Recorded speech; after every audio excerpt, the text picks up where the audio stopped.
Durante años, para muchos pandilleros salvadoreños existió una salida cuando sentían que la policía comenzaba a acercarse demasiado. Irse, primero Guatemala, después México, y una vez allí mezclarse entre millones de personas, cambiar de entorno y confiar en que la frontera hiciera el resto.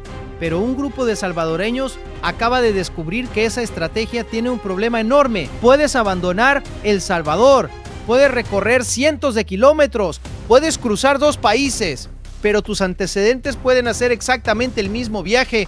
Y cuando México descubrió quiénes eran realmente algunos de los hombres que tenía delante, comenzó una operación que terminó recorriendo Centroamérica en sentido contrario. Los sacaron de territorio mexicano, los entregaron a Guatemala, agentes especializados los trasladaron durante cientos de kilómetros. Y en la frontera de San Cristóbal, en Jutiapa, los esperaban quienes probablemente menos querían volver a ver, las autoridades salvadoreñas, pero esto no fue una simple devolución migratoria. Entre los expulsados había presuntos integrantes de la Mara Salvatrucha y del Barrio 18. Uno arrastraba antecedentes relacionados con extorsión, otro estaba vinculado a un requerimiento por amenazas contra el presidente Nayib Bukele, y uno de los perfiles más importantes según las investigaciones habría estado intentando algo mucho más preocupante mientras permanecía en México: buscar contactos con un cártel para distribuir armas de fuego. Es decir, mientras algunos habrían cruzado la frontera intentando escapar, al menos uno presuntamente estaba tratando de aprovechar su estancia fuera de El Salvador para crear nuevas conexiones criminales. Y esa es la parte de esta historia que merece especial atención, porque si ese contacto hubiera avanzado, ya no estaríamos hablando solamente de un pandillero escondido en otro país. Estaríamos hablando de una posible conexión entre integrantes de una estructura salvadoreña y el crimen organizado mexicano alrededor de un negocio especialmente peligroso: las armas. Si quieres conocer las capturas y operaciones más importantes contra las estructuras criminales salvadoreñas, tanto dentro como fuera del país, suscríbete ahora al canal, porque lo que ocurrió con este grupo demuestra hasta qué punto ha cambiado la persecución contra quienes creían que bastaba con llegar a México para desaparecer. Todo ocurrió el 8 de agosto de 2026. Ese día, agentes guatemaltecos especializados en la investigación de pandillas llegaron hasta El Carmen en Malacatán, San Marcos, junto a la frontera mexicana.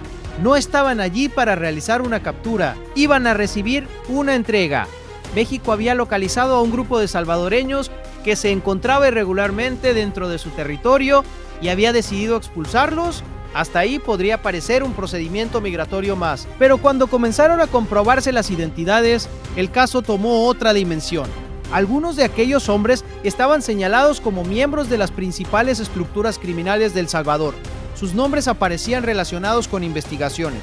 Había antecedentes, había requerimientos y había información que obligaba a las autoridades a mirar con mucha más atención quiénes eran realmente. En ese momento se activó una cadena de cooperación entre los 3 países. México tenía los hombres, El Salvador los requería y Guatemala se encontraba exactamente en medio. Así que el recorrido tenía que hacerse por etapas. Primero México los sacaría de su territorio, después Guatemala asumiría la custodia y finalmente El Salvador los recibiría. Un mecanismo aparentemente sencillo, pero con una consecuencia muy clara para quienes habían utilizado esa misma ruta buscando alejarse. El camino de fuga acababa de convertirse en el camino de regreso. Los agentes guatemaltecos recibieron al grupo en El Carmen. Desde allí tenían por delante un largo traslado. Debían atravesar buena parte de Guatemala hasta alcanzar el departamento de Jutiapa. Y durante todo ese trayecto los expulsados permanecerían bajo vigilancia. Ya no podían escoger la ruta, no podían detenerse donde quisieran, no podían desviarse hacia otra población, mucho menos desaparecer antes de alcanzar la frontera. Por primera vez desde que habían salido de El Salvador, cada kilómetro de su recorrido estaba decidido por otros. Y mientras avanzaban hacia el sur, las autoridades ya conocían algo que hacía que uno de aquellos nombres sobresaliera claramente sobre los demás: Diego Omar Cañas Méndez, 27 años, alias Omar, señalado como integrante de la Mara Salvatrucha. En El Salvador era requerido por agrupaciones ilícitas, pero ese requerimiento no era lo que convertía su caso en el más inquietante. La clave estaba en lo que presuntamente había estado intentando hacer en México. Según las pesquisas, Omar habría buscado establecer nexos con un cártel mexicano con una finalidad concreta: participar en la distribución de armas de fuego, y ese detalle cambia la historia por completo. Porque si una persona huye del país para evitar una captura, su prioridad lógica sería pasar desapercibida, no llamar la atención, no exponerse, evitar cualquier actividad que pudiera poner a las autoridades sobre su pista, pero las investigaciones apuntaban a que Omar habría hecho algo muy distinto. En lugar de limitarse a esconderse, presuntamente buscó contactos dentro del mundo criminal mexicano. Y aquí aparece la pregunta que probablemente también se hicieron los investigadores. ¿Qué pretendía conseguir exactamente con esos contactos? La información conocida permite hablar de un supuesto interés en la distribución de armas. No permite asegurar qué cartel era, tampoco hasta dónde llegaron las conversaciones, ni si existía ya algún acuerdo. Pero no hace falta añadir nada para comprender el riesgo. La Mara Salvatrucha sufrió una enorme pérdida de capacidad dentro de El Salvador después de las capturas masivas y la persecución contra sus estructuras. Muchos de sus integrantes fueron detenidos, otros huyeron. Numerosas clicas perdieron presencia territorial. En ese escenario, un integrante que consiguiera establecer contactos con una organización criminal mexicana podría convertirse en una pieza especialmente útil, y si aquello que buscaba mover eran armas, la preocupación aumentaba todavía más, porque las armas no son una mercancía cualquiera para una organización criminal, son capacidad, son poder, son la herramienta que permite amenazar, atacar, proteger rutas y ejercer control. Por eso el caso de Omar iba mucho más allá de encontrarse irregularmente en México. Si las pesquisas son correctas, habría intentado aprovechar su presencia allí para abrir una oportunidad que podía beneficiar a una estructura criminal, pero el movimiento terminó antes de producir el resultado que buscaba. Omar fue identificado y una vez que las autoridades supieron quién era, México dejó de representar una oportunidad. Se convirtió en el comienzo de su regreso, pero mientras su caso concentraba buena parte de la atención, los investigadores revisaban al resto de los expulsados. Y apareció otro nombre conocido, Remberto Ismael Colindres Rajo, 37 años, alias Little Man, también señalado como miembro de la Mara Salvatrucha.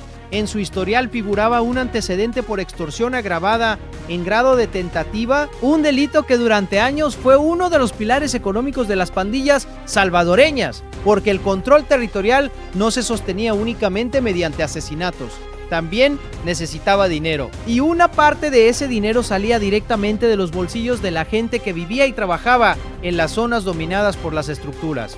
Comerciantes, transportistas, pequeños empresarios, familias. La mecánica podía variar, pero el mensaje de fondo era siempre parecido. Paga y continúa trabajando. No pagues y asume las consecuencias. No hacía falta cumplir cada amenaza. Bastaba con que la comunidad supiera que algunas sí se cumplían. Eso mantenía funcionando todo el sistema. Y Little Man parecía vinculado precisamente a ese tipo de actividad. Pero ahora la situación era completamente diferente. Durante años, las pandillas decidían quién podía moverse por determinados territorios. En aquel traslado eran los propios pandilleros quienes no podían decidir ni hacia dónde se movían. Y todavía quedaban otros perfiles. Uno de ellos era Carlos González, de 48 años. Su caso llamaba la atención incluso por la cantidad de nombres con los que era conocido: Criqui, Cachucha y también Humilde. 3 alias para un mismo hombre. Su edad también destacaba. 48 años supone una trayectoria considerable dentro de un entorno en el que muchos integrantes comenzaron a relacionarse con estructuras criminales siendo adolescentes. Pero el siguiente nombre introducía un elemento completamente diferente: Roberto Yandres Yandres, 30 años, alias Adope. A diferencia de Omar, Little Man y otros señalados como integrantes de la Mara Salvatrucha, Adope estaba relacionado con la estructura rival, el Barrio 18, y eso produjo una escena cargada de ironía. Durante décadas, miembros de ambas pandillas se mataron por controlar unas pocas calles. Había comunidades divididas por fronteras invisibles, territorios donde un joven podía ser interrogado únicamente por venir de otra colonia. Entrar en la zona equivocada podía convertirse en un problema mortal. MS-13 de un lado, Barrio 18 del otro, pero cientos de kilómetros fuera de El Salvador, toda aquella guerra territorial dejó de tener utilidad. México localizó a integrantes de ambas estructuras, Guatemala recibió a integrantes de ambas estructuras, y El Salvador esperaba a integrantes de ambas estructuras. Los que antes podían matarse por cruzar una calle terminaron compartiendo el mismo recorrido hacia la frontera. ninguno podía imponer sus reglas, ninguno controlaba aquella carretera, ninguno decidía dónde terminaba el viaje, y eso explica mejor que cualquier cifra cuánto había cambiado su situación. También figuraba entre los salvadoreños expulsados Josué Antonio Acevedo Cruz, de 28 años, pero mientras se revisaban los diferentes requerimientos, surgió otro elemento que convirtió el operativo en algo todavía más sensible. Entre los casos asociados al grupo aparecía un requerimiento relacionado con amenazas contra el presidente Nayib Bukele. Ese dato inevitablemente aumentaba el interés sobre uno de los perfiles trasladados, porque ya no se trataba únicamente de presunta pertenencia a una pandilla o de antecedentes por delitos cometidos dentro de una colonia. Había un señalamiento relacionado directamente con el presidente de la República. Y lo más importante es que salir de El Salvador tampoco había hecho desaparecer ese requerimiento. Aquí aparece una de las claves que explica por qué este tipo de fugas son cada vez más difíciles. Durante años las fronteras fueron una ventaja para las estructuras criminales.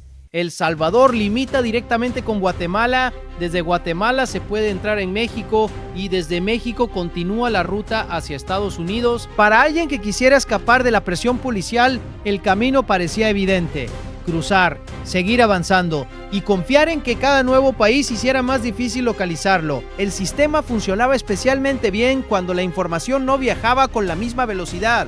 Un pandillero podía ser perfectamente conocido en su colonia salvadoreña y convertirse en un desconocido cientos de kilómetros más adelante. Pero ese escenario comenzó a cambiar con la cooperación entre las autoridades, y ahí resulta fundamental el trabajo de organismos como el Centro Transnacional Antipandillas, porque el problema dejó de analizarse únicamente dentro de las fronteras de El Salvador. Si las estructuras podían desplazarse internacionalmente, la búsqueda también tenía que hacerlo. Y eso significa que un integrante puede encontrarse físicamente en México mientras su identidad continúa siendo rastreada desde El Salvador. Puede cambiar de casa, puede intentar mezclarse con otras personas, puede utilizar una ciudad enorme para pasar desapercibido. Pero existe un momento que puede derrumbar toda la estrategia, el momento en que tiene que identificarse: un control migratorio, una intervención policial, una revisión, cualquier circunstancia capaz de poner su nombre delante de las autoridades, porque entonces comienza el cruce de información y el hombre que parecía anónimo deja de serlo. Ese fue el verdadero punto de quiebre para este grupo. No fue la distancia, fue la identidad. Podían estar a cientos o incluso miles de kilómetros de las comunidades donde eran conocidos, pero seguían siendo las mismas personas. Y cuando México confirmó quiénes eran, la ruta hacia el norte se cerró, comenzó entonces la ruta contraria. Desde el Carmen, los agentes guatemaltecos iniciaron el traslado. El objetivo era llegar hasta San Cristóbal, Jutiapa, en la frontera con El Salvador. El recorrido atravesaba Guatemala de un extremo al otro, y cada kilómetro tenía un significado diferente dependiendo de quién estuviera dentro de aquel vehículo. Para los agentes era simplemente parte del procedimiento. Para los expulsados significaba acercarse progresivamente al lugar que habían intentado dejar atrás. Guatemala ya no era el territorio que debían atravesar para huir, ahora era el territorio que tenían que atravesar para regresar, hasta que finalmente llegaron a San Cristóbal, y allí se produjo el momento que cerraba toda la operación. Los agentes guatemaltecos hicieron la entrega. Las autoridades salvadoreñas recibieron a sus connacionales. México había terminado su parte, Guatemala había terminado la suya. Ahora comenzaba la de El Salvador. Para quienes tenían requerimientos pendientes, ese instante cambiaba completamente la situación. Ya no podían confiar en la distancia, ya no podían esconderse detrás de otra jurisdicción. Estaban nuevamente en el país donde las autoridades conocían sus nombres, sus antecedentes y las investigaciones relacionadas con ellos. Pero probablemente la consecuencia más importante del operativo no está únicamente en las personas que regresaron, está en el mensaje que deja para quienes todavía siguen fuera, porque este caso demuestra que la ruta hacia México tiene dos direcciones. Durante años muchos la observaron únicamente como una vía de salida. Hoy también puede convertirse en una vía de retorno forzado. Y eso cambia el cálculo para cualquier prófugo. Llegar a Guatemala ya no garantiza nada. Llegar a México tampoco. Incluso permanecer allí durante meses no significa que la búsqueda haya terminado, porque basta con ser identificado una sola vez para que todo el recorrido empiece a deshacerse. México puede localizarlo, El Salvador puede confirmar quién es, Guatemala puede participar en el traslado, y aquello que necesitó semanas o meses para construirse puede derrumbarse rápidamente. Por eso el caso de Omar es tan representativo. Según las investigaciones, no se habría conformado con escapar. Presuntamente buscaba contactos para distribuir armas. Si esa conexión hubiera prosperado, podía abrir una nueva etapa, pero no llegó a convertirse en el gran desenlace de la historia. El desenlace fue otro. México lo localizó. La información llegó hasta las autoridades correspondientes y terminó regresando por la misma región que había atravesado intentando alejarse. Lo mismo ocurrió con los demás. Little Man ya no estaba en un territorio donde una amenaza pudiera garantizar obediencia. Adobe ya no tenía enfrente una colonia rival que disputar. Las viejas fronteras entre MS-3 y Barrio 18 habían perdido completamente su sentido.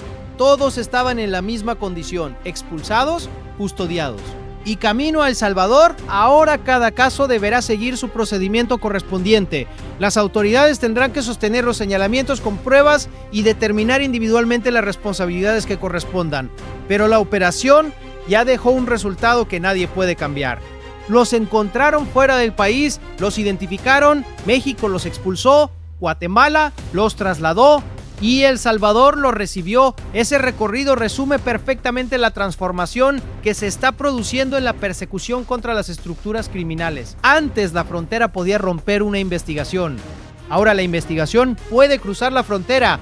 Antes desaparecer en otro país podía significar empezar de nuevo. Ahora el pasado puede aparecer en una pantalla en cuanto alguien comprueba una identidad. Y antes México podía parecer el último gran refugio antes de continuar hacia el norte. Para este grupo ocurrió exactamente lo contrario. México fue el lugar donde terminó la fuga. La última imagen de esta historia no necesita disparos ni una persecución. Imagine simplemente el recorrido: un grupo de hombres sentado bajo custodia, fuera las carreteras de Guatemala, delante cada vez menos kilómetros hasta la frontera, entre ellos presuntos integrantes de estructuras que durante años se enfrentaron violentamente en El Salvador. Uno relacionado con extorsión, otro que según las investigaciones habría buscado conexiones para distribuir armas, y entre los requerimientos del grupo incluso un señalamiento relacionado con amenazas contra Nayib Bukele, todos avanzando hacia el mismo punto, San Cristóbal. Y al llegar allí, una última puerta. Del otro lado estaba el país del que habían intentado alejarse. México había cerrado la ruta hacia el norte, Guatemala había completado el traslado hacia el sur y El Salvador estaba esperando. Quizá esa sea la verdadera historia detrás de este operativo. No solamente que varios presuntos pandilleros fueron devueltos, sino que la estrategia que durante años permitió a muchos escapar está perdiendo eficacia. Porque uno puede cruzar una frontera, puede cruzar dos, puede esconderse a cientos de kilómetros, incluso puede intentar crear nuevos contactos criminales, pero hay algo mucho más difícil de abandonar: el nombre que las autoridades ya tienen registrado, y cuando ese nombre vuelve a aparecer, toda la distancia recorrida puede dejar de importar. Si quieres seguir conociendo las capturas, expulsiones y operaciones contra integrantes de estructuras criminales salvadoreñas dentro y fuera del país, suscríbete al canal y activa la campana, porque este tipo de casos demuestra que la persecución contra los prófugos ya no termina necesariamente cuando abandonan El Salvador. Y ahora quiero conocer tu opinión. Después de ver cómo México, Guatemala y El Salvador consiguieron completar este traslado, y sabiendo que uno de los expulsados presuntamente buscaba contactos para distribuir armas, ¿crees que México seguirá siendo una ruta viable para los pandilleros que intenten escapar, o esta cooperación entre países terminará cerrándoles también esa salida? Te leo en los comentarios.